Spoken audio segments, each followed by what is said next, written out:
Hello friends, आप देख रहे हैं नेक्स्ट 9 टीवी न्यूज और आप सभी के साथ मैं हूं आप सभी की दोस्त और आप सभी की होस्ट वंदना सेमवाल।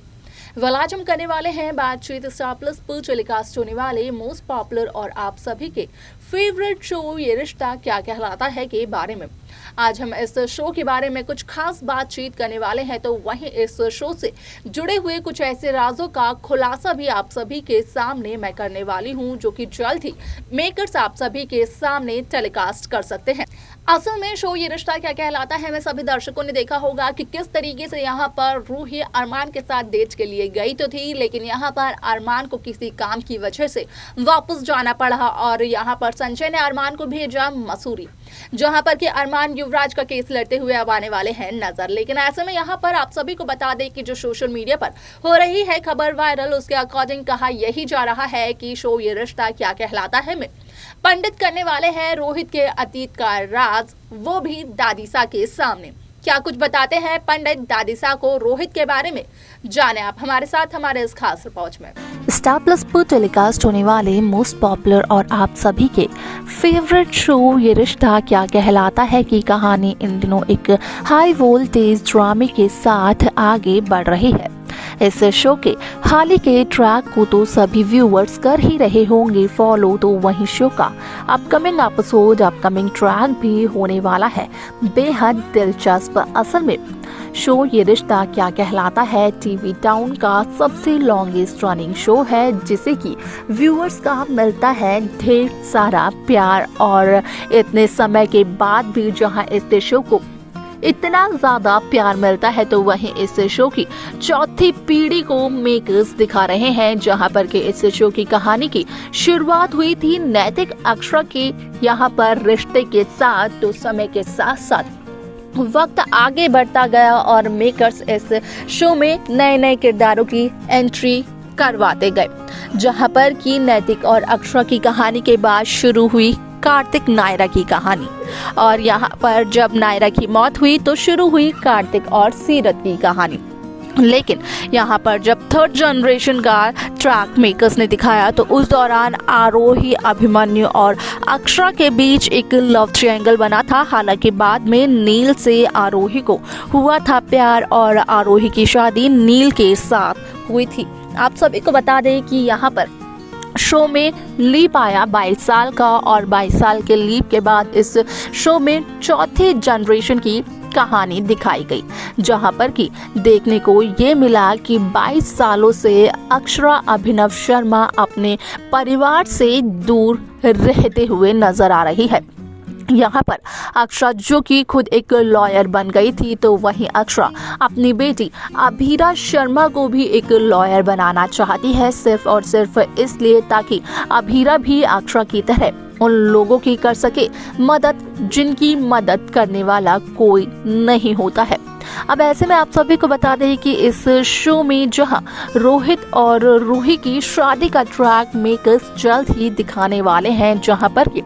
रूही ने ये फैसला लिया है कि वो रोहित पोद्दार से शादी करेगी, वो बनेगी पोद्दार परिवार की बहू। तो वहीं आप सभी की जानकारी के लिए बता दिया जाए कि इस शो में आप सभी को देखने को मिलेगा कि किस तरीके से असल में बुलाती है जब दादीसा पंडित को, तो रोहित की कुंडली को देखकर पंडित करते हैं रोहित के अतीत से जुड़े हुए राज का खुलासा, जहां पर कि वो बताते हुए नजर आते हैं कि रोहित पोद्दार यहाँ पर असल में पोद्दार परिवार का वंश नहीं है। असल में रोहित नाजायज औलाद है माधव की, क्योंकि रोहित और अरमान की कुंडली में बहुत ही ज्यादा डिफरेंस है। जहां दादीसा को लगता है कि अरमान पोद्दार नाजायज औलाद है माधव की, तो वहीं दादीसा का ये झूठ और दादीसा की ये गलतफहमी जल्द ही दूर होते हुए नजर आएगी, और इस गलतफहमी को दूर करते हुए नजर आएंगे पंडित, जो कि आएंगे रोहित रूही की शादी में, जिन्हें की खुद ब खुद दादीसा ही बुलाते हुए नजर आने वाली है। अब ऐसे में आप सभी को बता दें कि यहाँ पर ना सिर्फ पंडित इस बात का खुलासा करते हुए नजर आते हैं कि यहाँ पर नहीं है रोहित पोद्दार परिवार के असली वारिस, बल्कि ये भी कहते हुए नजर आते हैं कि यहाँ पर रोहित तो असल में किसी एक शख्स की वजह से पोद्दार परिवार में टिके हुए हैं और वो शख्स और कोई नहीं बल्कि रोहित का बड़ा भाई अरमान है। और जैसे ही रोहित की शादी होगी तो कहीं ना कहीं पोद्दार परिवार में आएंगी कई सारी परेशानियां और वो एक तरीके से हिंट देते हुए नजर आते हैं कि दो बहनें आएंगी पोद्दार परिवार की बहू बनकर, जो कि एक दूसरे से अपना बदला लेने के लिए पोद्दार परिवार का इस्तेमाल करते हुए नजर आएंगी। और यहाँ पर पंडित का कहना ये भी होता है कि असल में जिस बहू को सबसे ज्यादा प्यार मिलेगा इस घर का, वही इस घर को तोड़ते हुए नजर आ सकती है। यानी कि यहाँ पर दादी सा जहाँ रूही को देने वाली हैं ढेर सारा प्यार, तो रूही ही बनेगी वो शख्स जो कि पोद्दार परिवार को तोड़ते हुए नजर आएगी। और अक्षरा की तरह यहाँ पर अभीरा पोद्दार परिवार के हर एक सदस्य को जोड़कर रखने की पूरी कोशिश करते हुए नजर आने वाली है। वाल आपको बता दें कि शो का ये ट्रैक तो बेहद दिलचस्प होने ही वाला है, क्योंकि जल्द ही मेकर्स आप सभी के सामने अक्षरा की मौत का ट्रैक भी दिखा सकते हैं, क्योंकि जहां अरमान पोद्दार पहुंच चुके हैं मसूरी, तो वहीं अरमान लड़ रहे हैं युवराज का केस और युवराज और एमएलए जगराज ने खुद को इनोसेंट प्रूफ किया है अरमान के सामने, जहां पर कि अरमान को ये लगता है कि अक्षरा यहाँ पर झूठ का साथ दे रही है।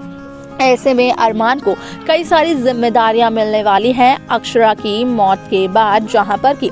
अक्षरा देगी अपनी बेटी अभीरा की जिम्मेदारी अरमान को, और ऐसे में अरमान की पूरी जिंदगी बदलते हुए नजर आएगी, क्योंकि अरमान की गलती की वजह से ही होगी अक्षरा की मौत और अक्षरा की जिम्मेदारी को यहाँ पर अरमान इनकार भी नहीं कर सकेंगे।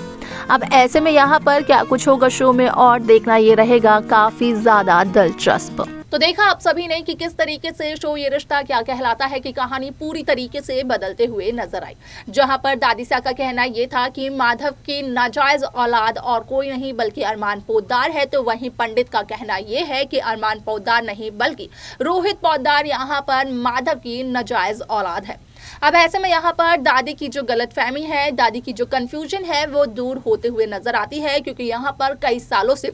विद्या ने एक ऐसे राज को छिपाया हुआ है जो कि माधव और माधव के अतीत से जुड़ा हुआ है। वल यहाँ पर जब रोहित की सच्चाई आएगी दादीसा के सामने, तो क्या कुछ हो सकता है शो में, आपको क्या लगता है? आप अपनी राय हमें जरूर बताएं कमेंट कर। इस शो की बाकी लेटेस्ट अपडेट्स को पाने के लिए आप सब्सक्राइब करना ना भूलें नेक्स्ट 9 टीवी न्यूज को।